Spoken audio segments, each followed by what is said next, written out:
Hey everybody, welcome to the Herd Fit Podcast with Dr. Sam Rhee and myself, Coach David Syvertsen. This podcast is aimed at helping anyone and everyone looking to enhance their healthy lifestyle through fitness, nutrition, and most importantly, mindset. All right, you guys bought $30,000 worth of equipment. You were at flooring. And all the flooring. Yeah. And then you hit another snag at that point. So basically we were just like, this is just the inexperience where you come in, you think it's going to be a quick build up. In 2 months, we're running classes. People are asking us now, when is your first class? We're getting email inquiries, right? Like, we'll probably be open in October. And then we go through this process with the town of Midland Park of having to get a variance, a usage variance. And we're like, okay, what's that? We call the town. Like, sometimes they pick up, sometimes they don't. This is how small town politics, it gets a little tough with. They meet once a month, these zoning boards and planning boards, and we need to hire architects and all this stuff that is just honestly was above our heads. We didn't really truly understand. We have a much stronger grasp of it now, but going through it for the first time, we would want an answer tomorrow. It took us 5 weeks to get an answer on a simple question. And there were so many hoops you had to jump through. We had to hire someone and pay like $2,000 to sit in our parking lot to see how many cars were driving by the gym on a given day. City plan. To open up a gym.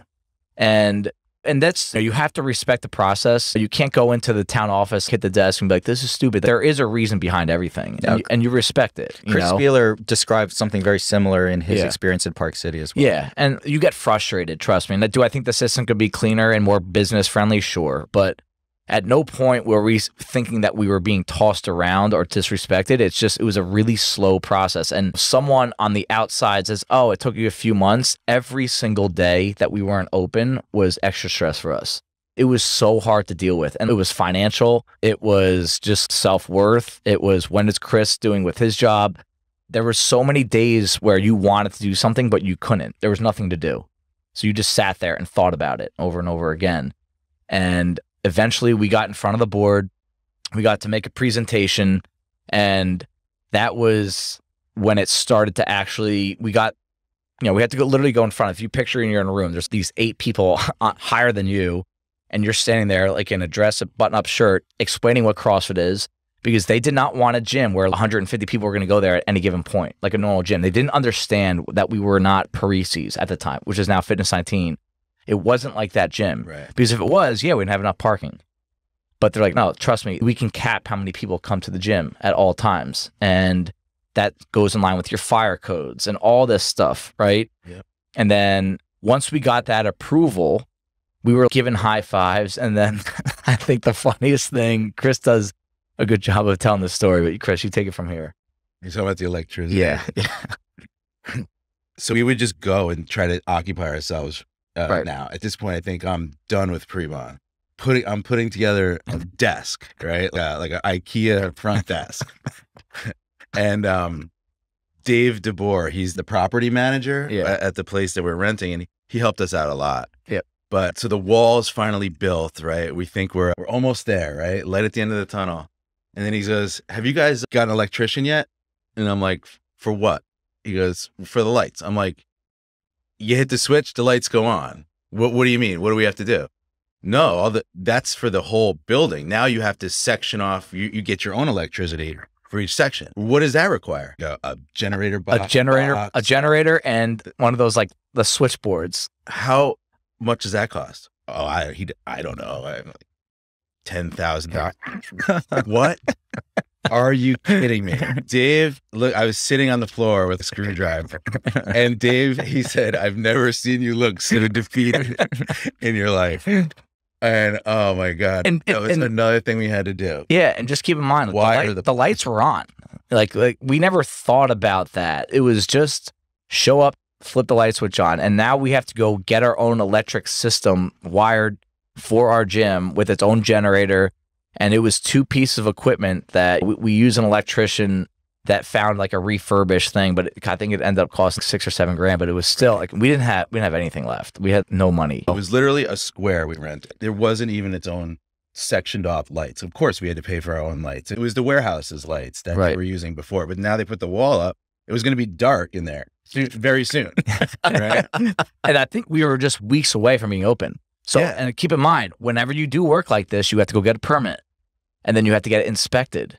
And then there's firewall, like all these things. And we're trying to open up in 2 weeks. And we're at the bottom of the barrel at this point. I still remember to this day going to King's in Midland Park to go buy 4 avocados. And I didn't know if my card was going to get declined. It would literally, I was at that point. And, you know, it was just like, these are just lessons that you learn. Like you have to try to learn as much of this stuff before. If we knew this stuff ahead of time, if we were going to open up another gym at some point, right?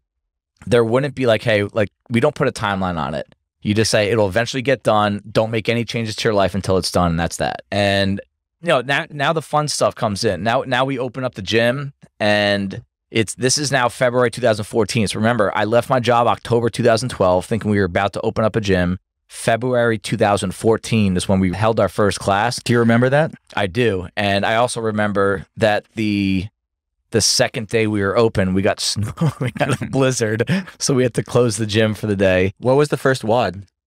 I don't know. I think it was kettlebell swings, goblet squats, and sit-ups. And it was an outrageously easy workout. That's another thing we'll talk about, how much the program has evolved. I'm pretty sure it was like it was 15 down to 3 of kettlebell swings, goblet squats, and sit-ups. I mean, I know it was those 3 movements. And it was Aaron Syvertsen and Megan Miller, 2 members that are still with us today, which is cool. Aaron and Megan have seen this place from the start. And I think our biggest thing early on was we wanted to do what Hoboken did and run free classes on Saturday for people to come try. That's really how you have to try to you have to offer free stuff to people to get them hooked in, but you don't want to get taken advantage of. So it was 1 class every Saturday. You come in, and basically the people that came in on Saturdays were just friends. This is where having some connection to the area helped. Jay DeSalvo was one of the first guys to ever see the inside of the gym. Remember he came in that one day? Yep. And so he came to our class. We knew Michelle Frusciano, Dan Frusciano from CrossFit Hoboken. Some people from the church I grew up in, they came out and worked out with us. And that was the biggest thing you wanted to show people, like, hey, there are people that come here. If you invite if you're one person that comes to your gym, you come in, you're by yourself, how would you not be skeptical about, hey, is this place legit? Are these guys credible? Is this thing for real? How much were you guys charging at the time? Do you remember? Your first, like, how'd you set your price? We priced it against cheaper than Hoboken.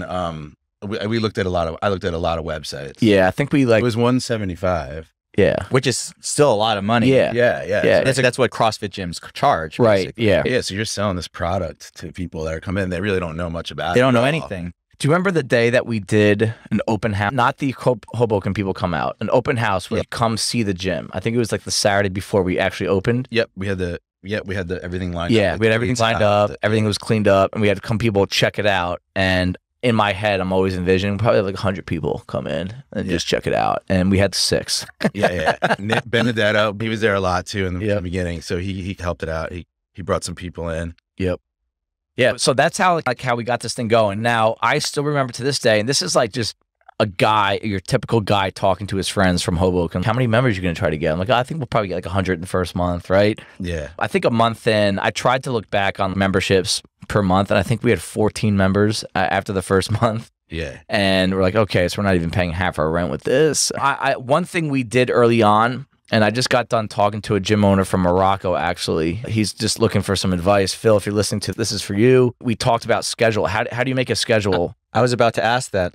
How do you make a schedule of classes when you don't have any members? Yeah. What do? Do you offer a little amount so that people are always working out with each other, but it does not offer the flexibility that people only have certain times they can go?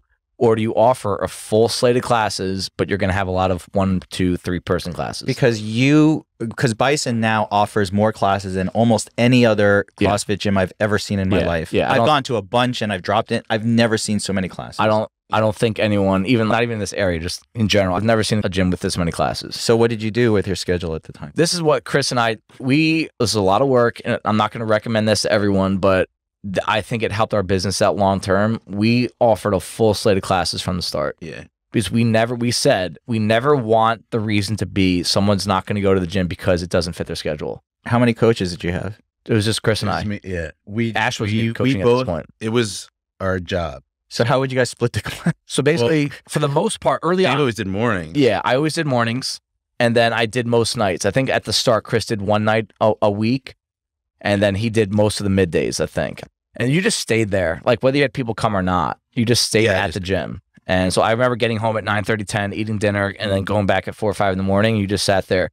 And there were days with empty classes. There was a lot of classes with one person, which is always tough to do. Because there's no sign up. It was just whoever showed up. Oh, yeah. Yeah. You would sit in the gym. So at the old gym, you would sit in the gym. And we had that little, like my old dusty laptop for our music. Yeah. We did not have a sound system. Yeah. So you're just like playing off this little speaker off my computer. And you would just sit there, and right at the start, at this turn of 5:59 or 6:59, you would hear that door open to the lobby, and you're like, someone's here. And you would just wait to see who it is, and it's Yola. And I was like, hey, what's up? And then I'll tell you what, it is, we talk about this coaches all the time. It can be tough to coach a class with one person in it because you don't get to have that energy supply for them. But I'll tell you what, it's probably the quickest way. I actually think that a lot of the athletes back then probably got better coaching because there was so much attention put on them than right now when you have a class of 20s. It's a catch-22. Like the class of 20 gives you more energy, more juice, but you ain't going to get that much attention. No, I remember I joined in the summer of that year, and I would come to 6 a.m. and more than a couple times it was just me, and it would just be Dave sitting there looking at me. Yeah, and like it's awkward. It does. It gets awkward, and sometimes right now I think our coaches are so developed now that they know that, hey, this is an opportunity for me to really teach someone. Like Ash had one of those situations this past Monday night for a new member, and honestly, the girl probably learned more in that class than she does with me when there's 9 of us. But I think one of the hardest things that you have to do, and like this is where the culture of Hoboken helped us out a lot. When you don't have a lot of members, you don't have a nice sound system. We didn't have a floor cleaner for the first 2-3 months either. Right? At some point, we're like, dude, it's pretty dusty. You're trying to sell an idea to these people. Right now, we're selling a product that's pretty proven. Like we have a lot of people that believe in this place, and we have a lot of support, and we have a lot of people that work for this place. And it's not just employees. Back then, you're selling almost like a fantasy. It's, hey, this is going to be awesome. You're getting here at the right time. CrossFit's going to take off. Just trust us on this. It's done this for us. We've seen this work in Hoboken. I know you've been working out with 5-pound dumbbells for your entire life and running on a treadmill, but doing cleans and snatches and kettlebell swings and wall balls and pull-ups and toes to bar, box jumps, it's going to get you in the best shape of your life. You're going to meet some awesome people. What do you think about that? Remember that? Yeah. Selling the classes was actually, this is the first time in my life I actually really trusted the product that we were selling. I felt like anybody could have jumped into our old job and done it. But this, I believed in it so much that I never really doubted that it was going to work out. But we just had to lay the groundwork with people. So like I had a lot of classes too. I remember like Debbie Gilmore, who I got to know really well because there was just one person, Stevie, that would come in and work out, and Tom. And I got to know, and because of those one-on-one sessions and basically hanging out with someone for an hour, they start to trust you and they know what you're talking about. And then we've grown so grassroots that it all branches out from there. It's like slow organic growth, right? Yeah. And I really think that was I was about to say, how do you guys get the members? It was word of mouth, just slow. Yeah, it was so slow. And I went back and looked at our Zen, like new members. Like we have a software that can say like how many new members you got per month. I don't think our peak was in 2015, which we'll talk about probably in the next episode, but we never got more than 7 or 8 new people per month. Right. I think we had a couple months with 10. That's a really good month. Yeah. Because you would also lose a person or no one really ever left, but there might be like they moved to the city. Yeah. That guy Nick moved to Florida. Yeah. Something like that. And then so like the net out, if we had 10, that was a pretty good month. Right. That was a really good month. So it was, on average about 7 people. But the one event that I feel like we ran early on that helped us out a lot, we ran a grand opening party in April, so just a couple months after, and we basically asked all of our Hoboken friends to come out and do Fight Gone Bad at Bison. And that was the first time we had more than 30 people at the gym at a time. I think 30, 40 people came out. We ran heats. We had 5 rowers. We had 5 boxes. So we ran heats of Fight Gone Bad, and some people brought drinks, but I don't think any of them were members other than, I don't even think Aaron came and watched in the White Tracks. Yeah. That was the first time Terry and Matt were there together, I believe. Yep. And they brought their kids and stuff. And I remember Terry and Matt, they were standing back in the rig by the corner by themselves. They didn't know anyone. Yeah, they didn't know anyone. And all the Hoboken people were up in the front cheering each other. And that's like the first time I wanted to show, like Terry and Matt, we were 2 people you're trying to sell this thing to. And I'm big on trust is always earned. You don't just trust someone when you go to their gym. Like you have to, the person that's running the class and running the program, you need to earn that person's trust. So you're trying to tell Terry and Matt and all these people and Aaron, right? Hey, this is going to work. I promise there's people that do this and there's good results. Women, men, old, young, athletic, not athletic. And that time that those people came out, it really did show. I think that was one of the smartest things we did was get people in the door that have been doing this for years to show it's almost like CrossFit wasn't even that well known out here. Right. Like and they that saw what it was like to have like music pumping. Like people, like everyone was a beast to them too. Right, like the people that our members at here, right, we're looking at the Hoboken people like they were savages. Right. And they're doing Fight Combat. Everyone's having fun. We're like, this is what this could be like. And I think they saw that for the first time. Yeah. You know, oh, this is what these guys are trying to do. And so whoever was there, I think that really, I don't know who was all there besides. I was looking at old pictures from the Bison members. And, I think it was even before Phelps and Nugent. They started at Murph, which was about a month later. Oh. There weren't that many members from Bison that came out. That was another thing I remember. You know, we tried to, I think Benedetto came out, Aaron came out, but he didn't want to work out. He was still trying to feel this thing out. Terry and Matt, Frusciano's, but they knew some of the people. Right. Do you remember the guy Nick Spar? I think that was his name. Yeah. He was there. So, but okay. What's up, Sam? Well, I was going to say, when did you first break even and how many members did it take to actually get to that point?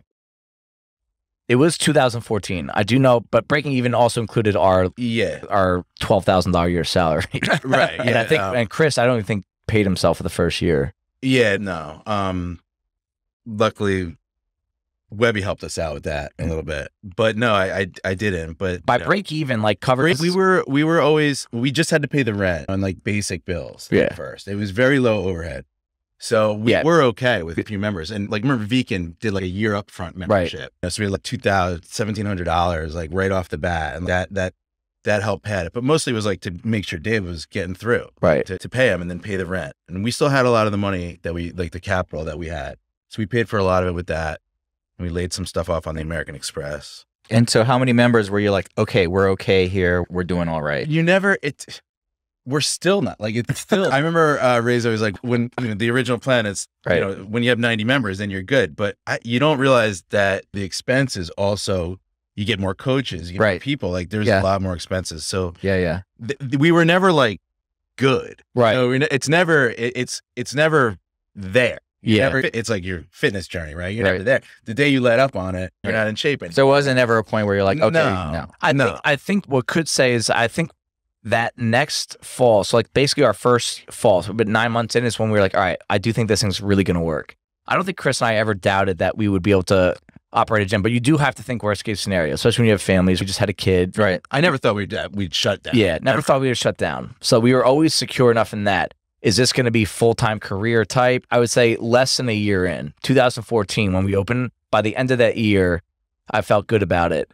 And then I think the biggest growth spurt we had in the gym was 2015 to 2019. So then, did you guys do things like, you guys never had advertising, you never had specials, but you did have social events and stuff at the time? No, one of Chris's best ideas, and I think he started in 2014, is we started a Facebook group for the members. And, you know, we did try advertising in like the Vildum Times newspaper. And like snakes, right? They see these young, eager business owners and these people in advertising like, yo, if you get one member, this will pay for itself. Yeah. And we did it 2 or 3 times and it never really helped us out. But what we did, well, Chris and I, again, and this is where we are, old school CrossFit, where I guess there's some loyalty to like the big bad evil Greg Glassman, that some of his old school videos and his articles say this, and they're so true to this day. We never came into this thing trying to get rich ever, and to this day. And what Glassman always said is stop trying to make more money and just make it better. Yeah. That was one thing in 2014, 2015. I was like, all right, these advertisements are not doing shit for us. Let's just try to make this thing better. And I think what thing Chris did to make the thing better was let's hold on to the people that do come. I talk to a lot of gyms, not as in a consulting, just owners talk to each other and they lose a lot of people every month. And that's not, we've never dealt with that. We've lose people like any other gym does, but we've never lost a lot of people just because they don't like it. And I think that's one thing, a big focus we had early on. And Chris, the Facebook group, that it's one of the best things about our gym now. Even people, I know there's some people that don't use Facebook and they're not into it, but it does help connect people. And if you can connect people and keep them connected outside of the gym, it makes it subconsciously a lot stronger. So we started this Facebook group where we basically just crack some jokes, ask how each other's feeling, make fun of each other, and then we started posting the workout results in there. What do you think about that? Yeah, so one thing with CrossFit Hoboken, I remember you'd always meet someone maybe on a Saturday, get their first name, but maybe forget it. And then you don't want to go talk to them because you should remember their name, but they know you don't know it. And especially last names, like nobody got that. And I'm always big with like first and last names in a face. With this Beast of Bison, my idea was that the person that's working out at 5 in the morning would get to know the people that are working out in the midday and at night. And they would see their name like every day on this thing if they commented. So you would know that that's Norman Rosenberg or Steve Rice or whoever it is. And you can, then you always feel like you know that person. And then when they post, you get to know someone like a little bit better. It's, oh, this is what's important to that person or something. And I think like that network was really big and that like things grow from that. And it's private Facebook. So no, your parents don't have to see it. Your friends that don't care about CrossFit don't see it. Yeah. Another good thing that you can add to that was we started from the beginning was we started writing down everyone's name when they go to the gym. And here we are 9 years later, we still write down every person's name on the whiteboard with their workout result, whether it's RX, scaled, good, bad, high reps, low reps, whatever. It doesn't matter. And again, I recently had someone ask me, hey, and she was right. You used to say everyone's name right before class. Can we get back to that? So now I'm trying to do that again, unless we're like in a major rush. But there's a personal connection with Facebook, and there's a personal connection with writing people, the coach, in their own handwriting, not typing on a keyboard. Like I can tell who coached based on their handwriting on the whiteboard. But you really can. There's a personal connection there along with the Facebook that makes people feel like they're really entrenched in this place. Yeah, it's spelling their name like Colin with 2 L's. I know that. I wouldn't know that if we didn't write that on the board. And you can get away with coaching a class without knowing 5 people in your class if you didn't have to write the name on the board. You know? That's true. That's true. I still know everybody now. I'm caught. Like I know everybody in the gym, but there is always maybe 1 or 2 days where I haven't met someone yet. And I had to look at the app one time so I knew who that was. Yeah, the app helps. Yeah, but I could have, if it wasn't for the board, I wouldn't have mattered. I probably could have coached a class and just not known and found out later. Right. So yeah. When did it start changing? Because I know back then you had to sell CrossFit, and tell people what CrossFit is. Now I know when new people come, they say, I've seen CrossFit. I want to try CrossFit. You guys are the ones I want to try CrossFit with. When did it start changing from one to the other concept? I think that 2015 period, because it was on TV a lot at that point, the CrossFit Games, and it was just that's when it really started to boom. I did research on this, I think last year for something different on just like the increase in boxes around the world. And that's, just means more people are doing it. So more people are talking about it. You see it more often. This is when social media started to really explode as well, 2014, 2015 with Instagram. I think that's right when it started to really boom and take off, where people were really seeking out CrossFit. You Google it and Bison comes up if it's close to you. I think that's when it was. I think that's when we had to start realizing that at this point it was me, Chris, Ashley, and myself coaching.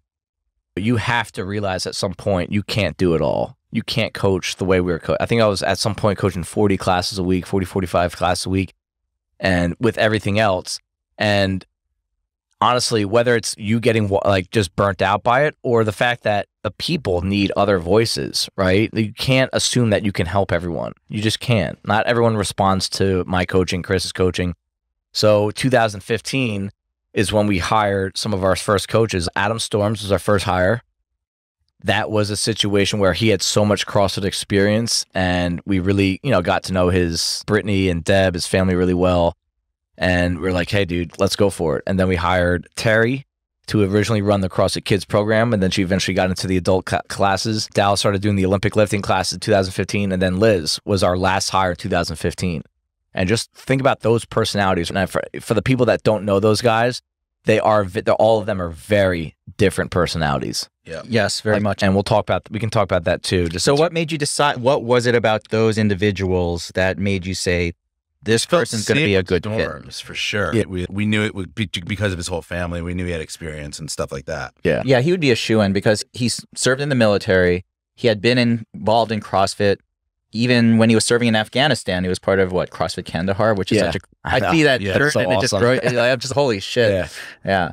So that was a no-brainer for most people, I think. Yep. And his personality is such that he's such a solid, straightforward, like you could trust that guy to the end of the earth. That was a trust thing was always a problem. We always wanted to make sure we could trust people. So we didn't want to hire somebody from the outside. Right. We wanted them to have family. Do you think we didn't want their relationship with members to be weird or different, or like they're going out with a certain group of members and they were leaving people out. We knew Storm was like a family guy. And he had his family, and he was gonna go home at night, and that was it. And I think that was big for us. The scariest part of running a business is getting other people to start working for it. Yeah. It's the biggest responsibility, the biggest decision you're ever gonna make, because they don't care as much as you. Right. And they shouldn't. But the thing is, they can ruin it. Let me ask you this. I don't know if you want to talk about it or not, but you had also done some other things which didn't always work out, like farm out the gym for other classes at that time. What do you mean by, like, there was another instructor who would come in and do stuff sometimes? Oh, yeah. So basically, when you see a gym that's growing, right, from the outside, say you're someone on the outside of the gym that's growing, and we still deal with this. Other people see opportunity. And this is like a natural thing that happens in business in general. When you are a new business and that you need money to keep this thing going, and there's someone kind of selling you this idea that they can get more people to come if you let them do X, Y, and Z at your gym, you're naturally like, dude, let's go. And that's where you can easily make a bad decision in that moment if you don't have the experience. We didn't have any running this kind of decision. So going into a situation where someone's going to sell you the idea that you're going to get new members to your gym if you let me do this at your gym, your natural inclination is to say yes. And if it doesn't work out, and in that whole situation, it didn't work out. Right. Not through anyone else's specific fault, I think. I just don't think it was maybe the best match at the time. Right. And that the personality, like what Chris is talking about, is you need to trust people. And Adam, you can talk to Adam for a little bit and know that he's a trustworthy guy. And then you start to know his family a little bit. And we knew Adam through Brittany and Debbie. And that's a huge thing where someone that comes in off the street and promises this idea to you, you don't know them and you don't know anyone in their family, like you have to have your guard up. And that's a huge deal. Yeah. And then Terry and Dallas and Liz, those were all the other 3 new hires that you had there. Yeah. And Terry learned from us. Like we wanted to hire coaches from within. So we knew Terry, and we knew she was solid, and we knew Matt, and we knew what her personality was. Personality is a huge thing with coaches, and how she would be with the members. Yeah, that's what Chris said. You want them to know CrossFit through us, because CrossFit is taught poorly in other areas. And there's even gyms in this area that I don't agree with how they do things. If these people that come in with those preconceived notions and they want to put their spin on what we do here, it can ruin our product. It can ruin what we've been trying to do. And Terry was one of our first ever free trial athletes. She came on a Saturday, and I remember she crushed the workout. She was partnering with Debbie Gilmore. And I remember back then, you stalk people on Facebook. Like, I remember going to her Facebook. I'm like, yo, like, this is a babe that's going to come here. And like, she can be like a female presence, which honestly, I think is really, we had Ashley, who had a full-time career and would never be there at 9:30 during the day. Terry comes in, works out at 9:30 generally. And at that point, she had done dozens of 9:30 classes. And obviously very into it, very fit. What I also liked about her was her teaching background. Like, I think someone that has a teaching background is a big deal. They know how to teach, and that's a big part of coaching in this thing. And I remember just looking at her and saying, hey, if we want to grow the female population at the gym, it can't be Chris and I teaching all the classes. Hell yeah. Like, they just don't relate to us. Like, like one of the biggest things that we fought with women in the past, not fought, but had to sell, is that you're not going to get huge if you start lifting weights. Right. And that's a whole nother deep body image issue, social issue. But that was what we would always have to sell. And like, here we are, Chris and I just got done benching with veins popping out of our neck, saying, yo, you're not going to get big if you lift weights, I promise. Like, yo, Chris, where's your protein? Exactly. You know, Terry comes in, just like very athletic looking, fit woman, having her female presence around along with Ashley was a huge deal for us taking off. And I think that any gyms out there, if you don't have that kind of presence on your staff, in my opinion, in multiple ways, it's going to dampen what you can do. Absolutely. People relate to what they see, and that's just is what it is. And then Liz, right? Here we are, Liz. Liz has come such a long way from her first time coming to Bison. She's someone I talked to a lot of beginners about. I said, yo, when that girl came in to Bison, she couldn't walk 200 meters without getting nauseous. We don't have to talk about her outfit, the pink Gucci jacket. She'll tell you herself. She was fingernails. Yeah. But she's a great example for people that come to this gym, that if you really do buy into the program and just forget about your short-term embarrassments, your short-term struggles, this shit's going to work. But you're going to have to keep showing up. You have to keep showing up. And that I think that's a huge thing what Liz brought to the table. And she was only a year and a half into it. And here's a debatable topic. If you're coming in from the outside and you know that the instructor of the class had never seen the inside of a gym 2 years prior, and she's the one leading the class. Yeah. What do you think about that? I know a lot of people that'd be like, dude, that's garbage. I went to college and I studied muscle groups for 4 years, and I can name every single muscle in the body. Like, I should be an instructor. And I think the big part of CrossFit coaching, this big part of training coaching here, is connecting with humans, connecting with people. And yes, you got to know your stuff for sure, but you have to know how to teach it too. Yeah. I think she's great at connecting with people. Like, that's what we saw in her. It wasn't like she had no experience. She said she never saw the inside of a gym. Like, she thought every gym looked like a CrossFit gym. Yeah, I know. I remember one day you were coaching 9:30 and I came in for the day classes and you were out back and your class was running. Yeah. And I went out to check in with you, and we were talking, and the class was down the street running. And I'm looking down the street and I'm like, who is that on the right? And that's Liz. And I'm like, she's got that like sprinter kind of gait, like that, that. Dave looked at me and he goes, maybe she's an athlete after all. And we just looked at each other and laughed. And I tell Liz that story.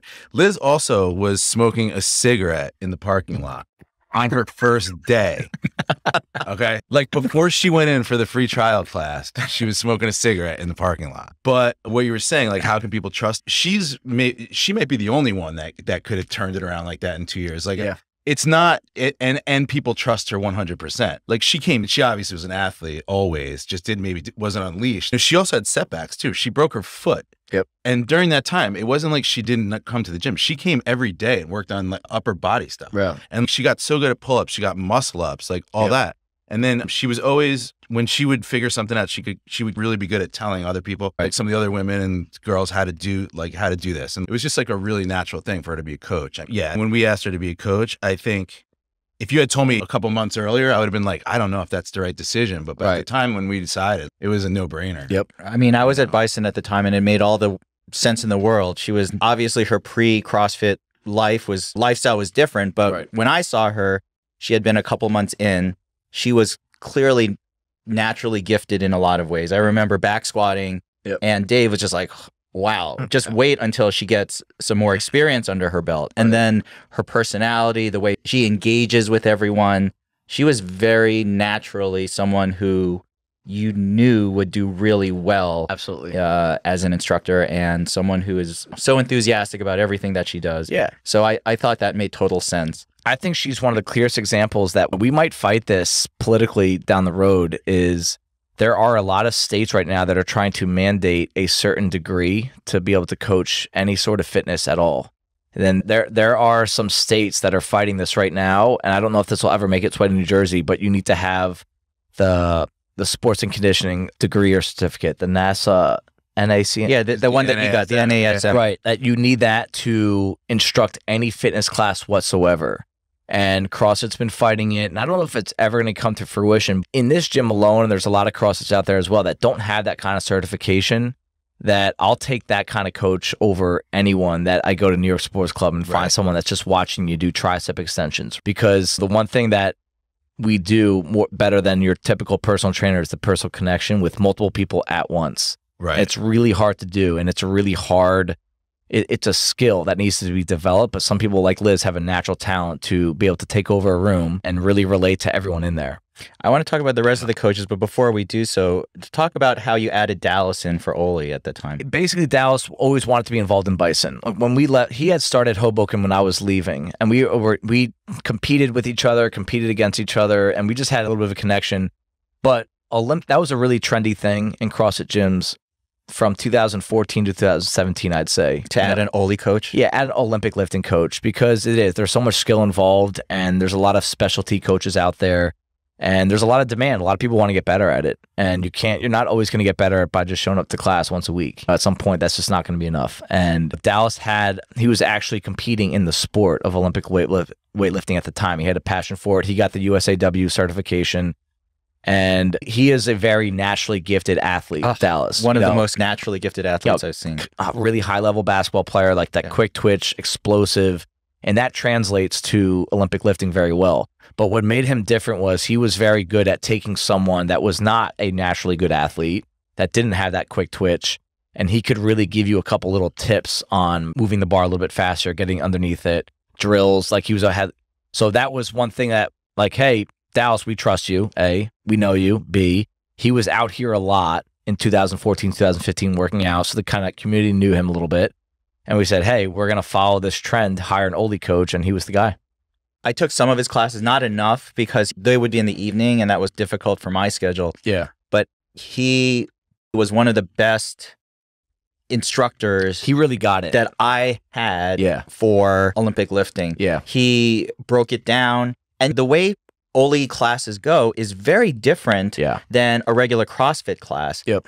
He would work you up to a sweat before you even got to the barbell. Yeah. And then when you did do reps, they weren't a ton, but they were heavy. Yep. And so the whole philosophy between Oli lifting and CrossFit in terms of the training was really different. Yeah. I know people have asked whether or not there's going to be more Oli lifting at the gym. That's what I was going to touch on is once you start owning a gym for a year or two, people start wanting more, and they have every right to at least ask about it, inquire about it.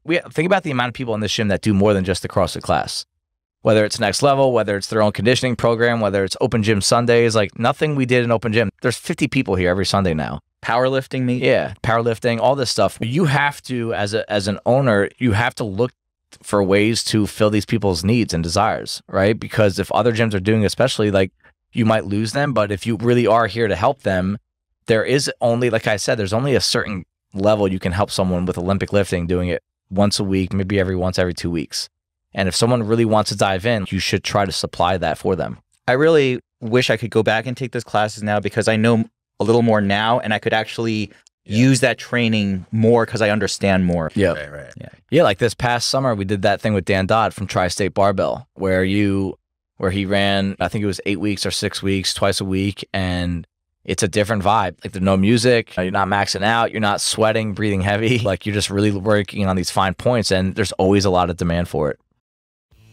Thank you, everybody, for taking the time out of your day to listen to the Herd Fit podcast. Be on the lookout for next week's episode.